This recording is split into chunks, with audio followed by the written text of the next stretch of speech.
Good afternoon, everyone. My name is James Mahares. We are the Group 2, and we will be discussing about the Philippines in the 19th century. With this video, we hope that you will learn something from us. Hi, magandang araw. My name is Altay Marceles and I'll be the one of the reporters of Social Structure. Hello everyone, my name is Bethany Cabero and I'll be one of the reporter for Social Structure. Hi, my name is Christian Daniel Asconanan and I will be one of the reporters of Cavite Mutiny. Hi, my name is Laila Medel and I'll be one of the reporters of Economy.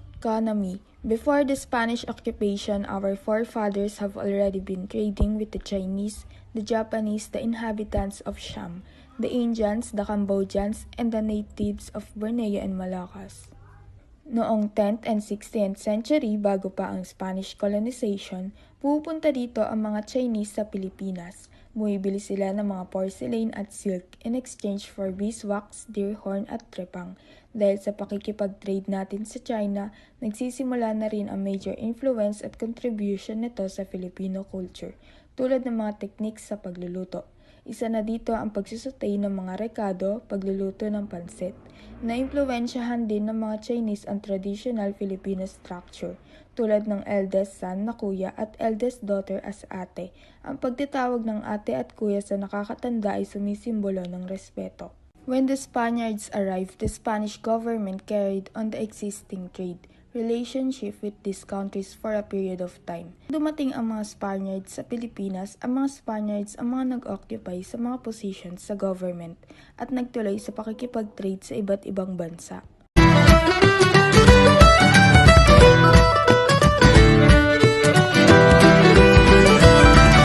Galleon trade connected the Philippines with Mexico for 250 years. It was a government monopoly of two trading ships.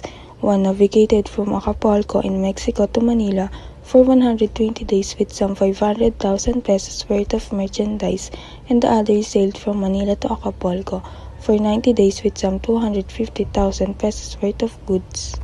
Oops! Alam mo ba? Ano nga ba ang galleon trade? Ang galleon ay isang ship na binubuo ng 1,500 divisions, and a person can only participate in trading kung may ticket siya or boleta. 1,500 divisions in setup is yung nakikita natin sa mall na corner to corner may nagbebenta. So ayun yung design ng tinatawag nating galleon. Sa loob ng ship, may 1,500 divisions. Sa description ng galleon trade, mapapaisip ka na if the Filipino has no money to purchase that kind of ticket, hindi siya makakasali sa trading na to kasi para lang ito sa mga upper class, mga merchants in different countries at Spanish government, yung mga pure-blooded Spaniards na andito sa Pilipinas. The galleon trade was a government monopoly. Only 2 galleons were used, one sailed from Acapulco to Manila with some 500,000 pesos worth of goods, spending 120 days at sea. Yung galleon na to is naglalaman ng 500,000 worth of goods at nasa 120 days siyang palutang-lutang sa tubig from Acapulco to Manila. Sailed from Manila to Acapulco with some 250,000 pesos worth of goods, spending 90 days at sea. 90 days na palutang-lutang itong ship na pa Manila to Acapulco, pero ang laman ng ship na to ay worth 250,000 pesos lamang na goods. Mas marami ang nakukuha natin na galing sa Mexico papunta dito sa Manila. The Manila-Acapulco galleon trade lasted for 250 years with 2 vessels, one outgoing and one incoming. From 1565 to 1815, ito ang coverage ng galleon trade. Note that the year 1565 was also the official settlement of the Spaniards in the country. The only people who benefit were the Spanish governor members of the consulado. Merchants with the consular duties and rights usually insulates the Spanish residents in Manila. Social stratification in Spanish era. Kasi pag sinabi nating social stratification in Spanish era, dalawa lang ito. Peninsulares at Insulares. Peninsulares, pinakamataas, Spanish na nakatira sa Spain. Insulares, Spanish na nakatira sa Pilipinas.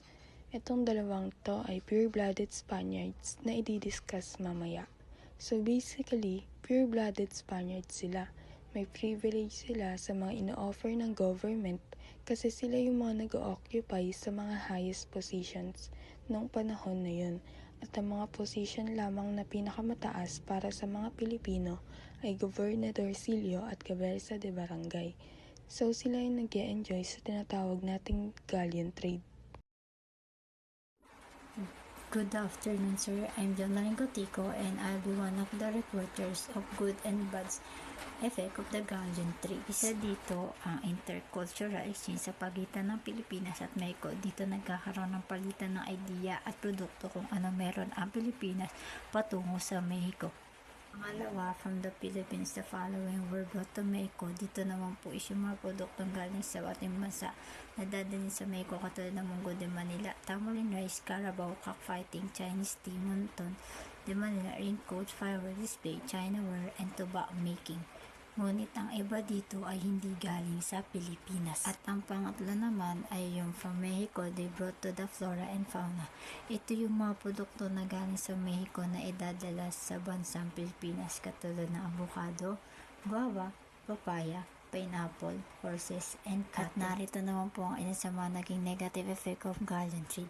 Ang isa dito ay yung na-neglected ang ating agrikultura ng mga Spaniard at ang ating Pilipino ay hindi nabigyan ng mataas na mga posisyon sa gobyerno dahil ang ilan dito ay mas nakafocus sa paggawa ng galleon o ang ship. At ang sunod na naging negatibo ay ang pagkapabaya sa agrikultura dahil sa kanilang pagkapokus sa paggawa ng galleon at ang mga ginamit nilang hardwood ay kinukuha nila sa malayong lugar ng Cavite, Mindoro at Masbate at kaya nagkaroon ng polo-iservisyo na ibig sabihin ay sapilit ang paggawa ng mga Pilipinong lalaki mula 16 hanggang 40 taong gulang sa loob ng 14 araw at ito ay ginagamit nila mahigit 250 taon na. Suez Canal. It is an artificial way that connects the Red Sea and the Mediterranean to Egypt. On November 17, 1869, the Philippines and Spain were made the relatively easy sea route for Spanish trade. Ang Suez Canal ay isang rutang nag-uugnay sa Pulang Dagat at Mediterranean sa Egypt. At ito ay ginawa ring rutang dagat ng Pilipinas at Espanya para mapadali ang kanilang kalakalan noong Nobyembre 17, 1869. Began as an agreement between Ferdinand de Lesseps, former French diplomat of Cairo, and the Ottoman governor of Egypt in 1854 for the former construction of a 100-mile canal across the Isthmus of Suez. Construction began in April 1859 with forced laborers digging by hand with picks and shovels later arriving. It reduced the travel time from Philippines to Spain from 3 months to 32 to 40 days.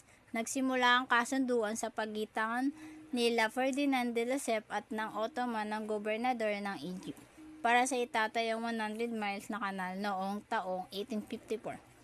At ito ay sinimulan gawin noong April 1859, ngunit may mga sapilitang manggagawa na nagukay sa pamamagitan ng kamay gamit ang pala sa paglaon at kaya nabawasan ang paglalakbay papunta Pilipinas sa Spain ng 32 to 40 days na noon ay umaabot ng 3 months. The Suez Canal was the first infrastructure that allowed the importation of books, magazines, and newspaper with liberal ideas from Europe and America.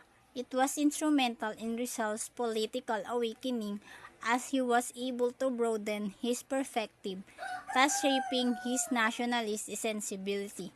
Ang Suez Canal ay ito ang unang infrastruktura na nagbigay daan para makapag-angkat ng mga magazine, mga aklat, mga newspaper na may liberal ideas. At ito rin ang naging instrumento ni Rizal para bumangon sa politika at humubog sa kanyang pagiging makabayan. Eusebio Basco became the first Governor-General of the Philippines under Bourbon's reign, come to the country in 1778 when the galleon trade was a field venture. Industrialization in Europe and other Western countries caused an increase in demand for raw materials which meant that the Philippines could take advantage of its agricultural potential towards economic transformation. Basco's economics program in the development and promotion of agriculture in the country to make the Philippines as financially sufficient colony. Si Jose Basco nang naging kauna-unahang naging gobernador ng Pilipinas sa pamumuno ni Borbe na dumating sa bansa noong 1778 na ang galleon trade ay bigong nakapagsapalaran at ang ibang lugar sa Europa ay nagkaroon ng pagtaas ng demand sa mga hilaw na materyales. Kaya ang Pilipinas ay maaaring samantalahin para magkaroon ng pagbabago ng ekonomiya sa Pilipinas. At ang programang pang-ekonomiya ni Basco sa pagpapalago ng agrikultura ang siyang naging dahilan para ang Pilipinas ay magkaroon ng sapat na pananalapi. Economic history, opening the Philippines to the world commerce, 1815 to 1830. The last galleon arrived in Manila to Acapulco. 1834, Manila officially opened to the world commerce. 1815 to 1830, the last galleon arrived in Manila to Acapulco. And 1834, si King Charles III ng Spain ang nag-issue ng buksan ang daungan ng Manila na nagdulot ng pagtaas ng kalakalan at paglago ng ekonomi ng Pilipinas dahil maaari na ngayong i-export ang mga kalakal sa buong mundo at direktang pumasok ang mga import. The rise of haciendas and the cash crop economy. Expansion of export products in Europe to Suez Canal, 1869. Lumaki ang mga dumadating na products sa Europe dahil sa Suez Canal tulad ng energy supplies, consumer goods, modern machinery na galing sa Asia at Middle East papuntang Europe. The Philippines become a major exporter. Sugar, tobacco, coffee, and abaca and become well known in other parts of the world. Taong 1834 to 1873, different ports were opened: Sual or Pangasinan, Iloilo, Zamboanga, Cebu, and Legazpi. Ang agriculture, commercial activities, and export ay tumaas sa pagbubukas ng mga daungan. Kasabay nito ang pagtaas ng production dahil sa nabuting pamamaraan ng pagtatanim ay nagkaroon ng malaking epekto sa mga naninirahan sa mga island dahil hindi lamang ito nagdulot ng higit na kapakanan dahil sa higit na sapat na kasiyahan sa kanilang mga pangangailangan, kundi dahil din ito bumuo ng isang pangangailangan para sa iba pang mga pangangailangan, kaya naman itinaas ang antas ng pamumuhay. Effects to the economy of the Philippines. Filipinos' life prospered due to the vigorous economic activity in the colony. Modern methods of agriculture were introduced. The means of transportation and communication improved. Emergence of the middle class, more Filipinos able to study in Europe and acquired material and wealth and improved social life. Ano nga ba ang kalagayan ng ating lipunan noong panahon ng mga Kastila sa Pilipinas? So let's take a look back to the society. The Filipinos were treated as slaves by the Spaniards. That is true. Dahil ang mga tingin ng mga Espanyol sa mga Pilipino ay isang alipin. Feeling nila sila yung mga superior kaya mababa ang kanilang tingin sa ating mga Pilipino. They even imposed and collected taxes and tributes to the natives and even required them to render a polo y servicio o tinatawag na forced labor to the Spanish government. Ang polo y servicio, ito yung forced labor na kung saan lahat ng mga lalaki ay kailangan mag-render ng service sa Spanish government and sa church. So kung ikaw ay nabubuhay sa panahon ng 19th century at ikaw ay 16 to 60 years old, kailangan mong mag-render ng service for 40 days sa Spanish government and sa church. The only way para ma-avoid mo yung forced labor ay kailangan mong magbayad ng fala. Makakaligtas lamang sa polo o ang isang Pilipino kung siya ay may kakayahang magbayad ng fala o multa bilang kapalit ng kanyang hindi paglilingkod. Ngunit dahil sa kahirapan ay ilan lamang ang nakakaiwas dito. Ang may katungkulan sa pamahalaang gaya ng Gobernador Silio, Cabeza de Barangay at iba pang miyembro ng Prinsipalya ay ligtas din sa polo. Pulista. Ito yung mga tawag sa mga naglilingkod sa polo A serbisyo. Bukod dito, ang mga pulista ay dinadala sa kabundukan at gubat upang magputol ng mga kahoy. Ang mga kahoy na naputol ay ginagawang barko. Ang gobernadorcilyo naman ay sila yung mga tinatawag na punong bayan o kapitan. Sila rin ang namumuno sa pagpapatupad ng mga batas at patakaran sa komunidad. Ang kabesa de barangay ay isang pinuno ng baryo noong panahon ng Espanyol na humahalili sa mga pinunong dato at katumbas ngayon ng posisyong kapitan ng barangay. Ngayon naman, dumako tayo sa social development, birth of the middle class. The social structure of Spain was pyramidal due to their adherence to the doctrine of limpieza de sangre or purity of blood. So in social structure na inimplement ng Spain ay nahati sa 5. We have peninsulares, insulares, mestizo de Espanyol, mestizo de Sangle, at tornatras. Una, ang peninsulares. Sila yung mga highest class in the Philippines at pure-blooded na Spaniards na pinanganak sa Spain at tumira dito sa Pilipinas. Sumunod naman sa peninsulares ay ang insulares. Sila naman yung mga Spanish people na pinanganak sa Pilipinas at dito na rin nanirahan. Social development in 19th century. Mestizo de Espanyol, they are offsprings of Spanish people interbreeding by Filipinos. What do we mean by offsprings? It refers to child or children of Spanish people na nalahian ng lahing Pilipino. Mestizo. Ano nga ba yung pumapasok sa isip natin kapag sinasabing mestizo? Diba, yung pagiging maputi, matangkad na tao, pero yung salitang mestizo is nanggaling pa sa foreign ancestry natin. We're in European and Central or South American indigenous ancestry. The word mestizo refers to a masculine gender person, while mestiza when it's a feminine gender person. They may or may not have European or other racial features despite popular beliefs.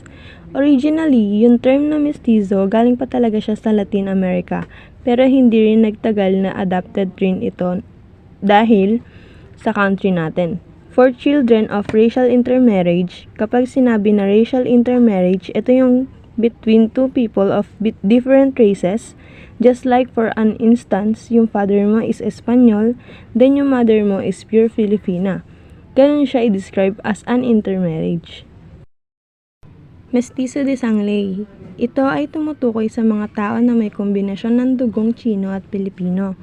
Ang mga Sangle ay may mga Chino na lumipat sa Pilipinas, kadalasang may mga mangangalakal or artisan, at ang kanilang mga anak sa Pilipino ay tinatawag na mestizo de Sangle. Ano nga ba ang ibig sabihin ng inquilinos? Ito daw ay isang salitang Espanyol na nangangahulugang mga mangungupahan o tenant sa Ingles. Ito ay tumutukoy sa mga taong umuupa ng isang lugar tulad ng bahay o lupain mula sa may-ari. Fun facts. Did you know that he is the modern example of mestizo de Sangle? Who is he? He is David Licauco. It is because his ancestral origin from Chinese bloodline, but his dad was Filipino. That's make him the modern mestizo de Sangle. Ano nga ba ang tornatras? Ito ay mga mestizo na may kombinasyon ng dugong Espanyol at dugong Chino. Ito ay karaniwang ginagamit upang tukuyin ang mga taong may mas malapit na ugnayan sa mga Chino na nakatambad sa kanilang lahi. Ang kanilang katayuan sa lipunan ay maaaring hindi kasing taas ng mga mestizo de Espanyol. Ngunit, mas mataas kumpara sa iba pang mestizo na walang dugong Espanyol. Ilustrados. Ito ay ginagamit noong panahon ng kolonyal na Espanya upang ilarawan ang mga edukado at nakapag-aral na Pilipino. Karaniwan, ang mga ilustrado ay mga miyembro ng middle class na nakakuha ng mataas na edukasyon sa Europa o sa mga universidad sa Pilipinas. Sila ang naging pangunahing tagapagtaguyod ng mga reforma at pagbabago sa lipunan at pamahalaan. Ang kanilang mga ideya at adikain ang nagbibigay daan sa kilusang revolusyonaryo laban sa kolonyal na pamahalaan. Pumako naman tayo sa kasabihan noong social development noong 19th century. Ang sabi dito, education is considered a status symbol. Ito daw ay nangangahulugang ang pagkakaroon ng mataas na antas ng edukasyon ay madalas na tinitignan bilang tanda ng mataas na katayuan sa lipunan. Sa madaling salita, ang edukasyon ay hindi lamang tinuturing na mahalaga para sa personal na pag-unlad at profesional na tagumpay, kundi pati na rin bilang palatandaan ng prestihiyo at sosyal na antas. Ang sabi naman dito, only a few people, usually those with Spanish blood, have the opportunity to experience college education. These privileged people belong to the highest racial class. Dito naman, ito ay naglalarawan ng isang sitwasyon ng diskriminasyon o hindi pagkakapantay-pantay sa akses ng edukasyon batay sa lahi, etnisidad o sosyal na estado. Sa kadahilangang tanging mga Spanish blood raw ang may oportunidad na maka-experience ng college level sa panahon na yon. Hi everyone, my name is Giselle Martea and I will tackle about the political development in the 19th century. Political situation during the 19th century. The struggle between liberals and conservatives. There was a struggle between liberals and conservatism. When we talk about liberals, it means the people who wanted to fight democracy, wanted to people vote to their leader. They wanted freedom of speech, freedom of press, and freedom of assembly. During the 19th century, democracy was non-existent in the Philippines because Spain do not grant Filipino basic human right because they believe the Filipinos will seek independence and overthrow the regime. And when we talk about conservatism means wanted to continue the royal bloodline, to continue the government rule by the royal family, while the liberal did not want to continue the government rule by royal family because they wanted to vote their own leader. Spain lost most, if not all of its colonies in South America in the 19th century. Spain was characterized by intermittent civil wars because of this war by liberals and conservatism. So, how did this affect the Philippines? In the 19th century, Spain was characterized by political instability because the struggles between liberals and conservatives. First is, the negative effect was constant practice of replacing governor-generals, 41 in span of 45 years. So, from 1853 to 1898, meron tayong 41 governor-generals. So, imaginein mo, in 45 years, meron tayong 41 governor-generals and yung iba hindi nagtatagal ng year, yung iba months lang. So, what do you think is the negative effect? First is, if there are a lot of changes in the officials, there will be no consistent policies and projects won't be finished. So, imaginein natin, if yung mga barangay officials is papalit-palit per month, so, maraming pagbabagong mangyayari. Unang-una dyan is yung mga policies and yung mga programang gusto nilang mabigay. Second is dumping ground for inept bureaucrats. When we say inept, ibig sabihin walang kwenta. Pag sinabi naman nating bureaucrat, sila yung mga nagme-maintain ng order and governance. The main purpose is bakit sila pinapapunta dito sa Pilipinas is simply because their loyalty to their king. Even though they are loyal to their king, they do not have any merit as to why they were being sent to the Philippines.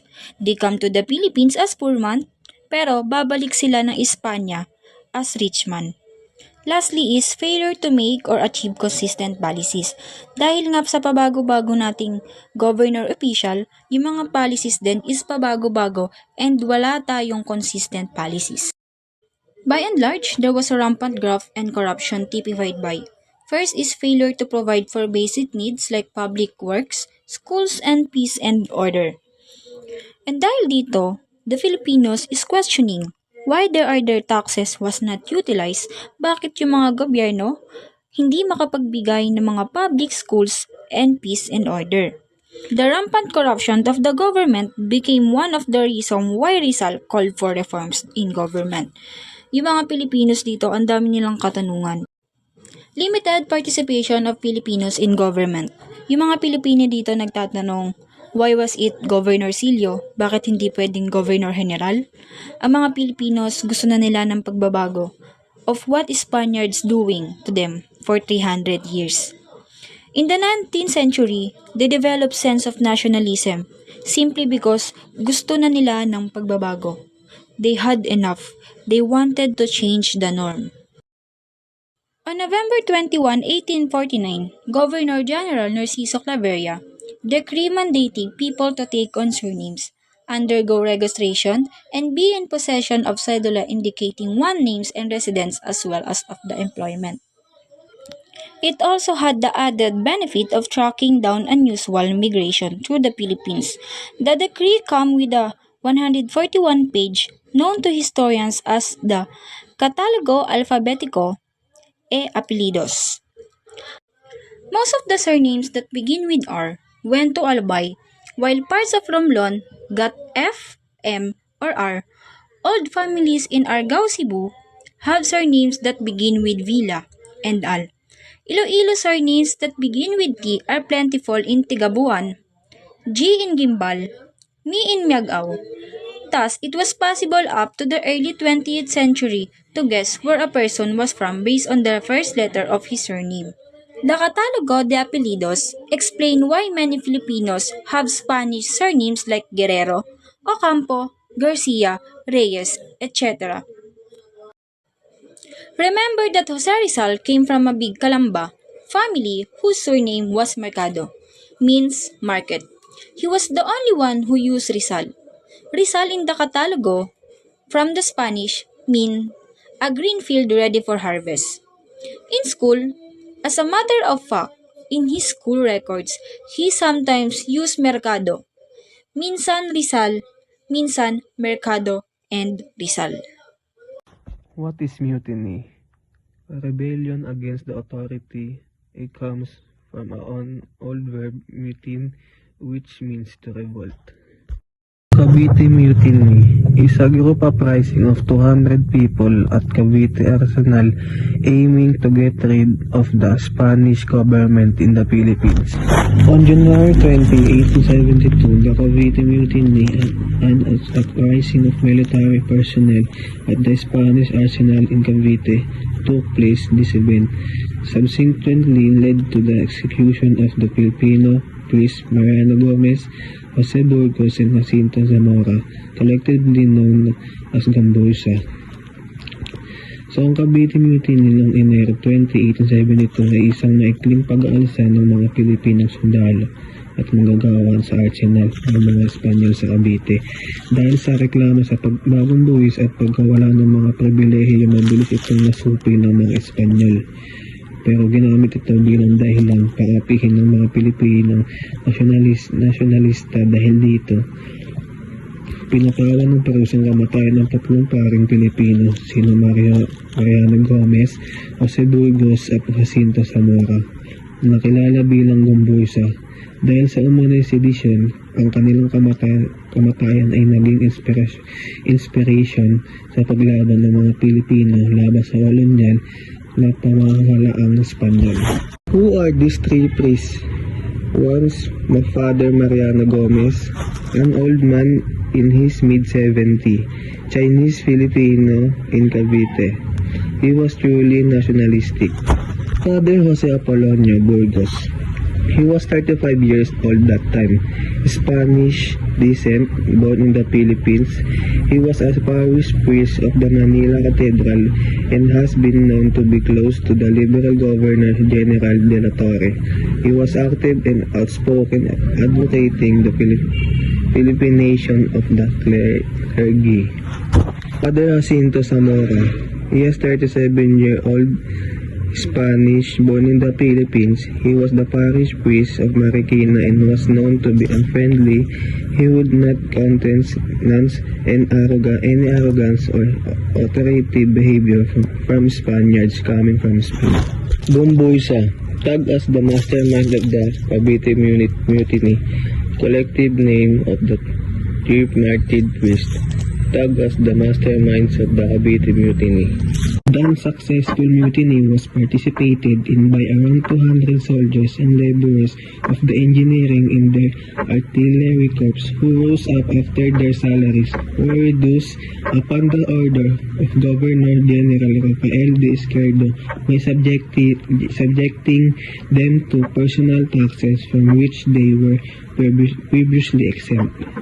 So, ang Cavite Mutiny ay isang pag-aalsa ng mga 200 na sundalo at manggagawa mula sa arsenal ng mga Espanyol sa Cavite.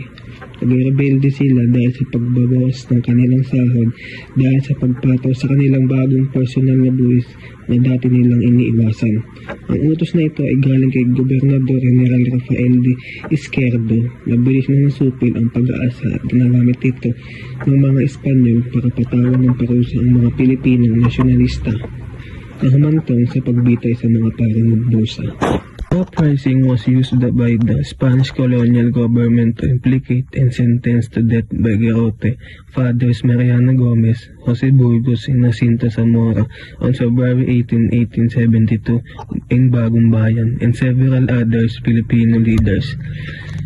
So, February 18, 1872, binitay sina Mariano Gomez, Jose Apolonio Burgos, Jacinto Zamora ay binitay sa pamamagitan ng garrote ng mga Kastila sa Bagong Bayan.